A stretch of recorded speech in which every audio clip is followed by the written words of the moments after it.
শীতের সন্ধ্যায় Q gardens রঙিন আলোয় ঝলমল করছে। লন্ডনের টেম্পারেট হাউস, পাম হাউস আর বাগানের পথ জুড়ে সাজানো হয়েছে বিভিন্ন লাইট শো। দর্শনার্থীরাও পাচ্ছেন এক নতুন উৎসবের অভিজ্ঞতা। আলোকিত ঘোড়ার মূর্তি, নাচের গান বাজানোর দল, রঙিন ফটক, আলো দিয়ে বানানো তারা আর আগুনের প্রদীপ সব মিলিয়ে পুরো বাগান জুড়ে তৈরি হয়েছে গল্পের মতো পরিবেশ। বিশেষ করে মাইসিলিয়াম নেটওয়ার্ক নামে বিশেষ আলোর স্থাপনাটি এবছরের বড় আকর্ষণ। আলো দিয়ে দেখানো হয়েছে মাশরুমের নিচের নেটওয়ার্কও।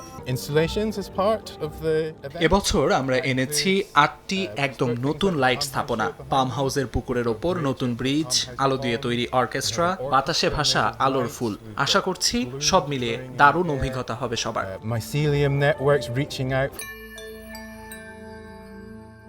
13 বছর আগে শীতের শান্ত সময়ে মানুষকে আকর্ষণ করতে শুরু হয়েছিল এই আয়োজনটি। এখন সেটি কিউয়ের সবচেয়ে ব্যস্ত সময়। আগামী 49 দিন 3 লাখেরও বেশি মানুষ আসবে এই শো দেখতে। 14 নভেম্বর দর্শনার্থীদের জন্য উন্মুক্ত হওয়া ক্রিসমাস অ্যাট কিউ উৎসব চলবে 2026 সালের 4 জানুয়ারি পর্যন্ত।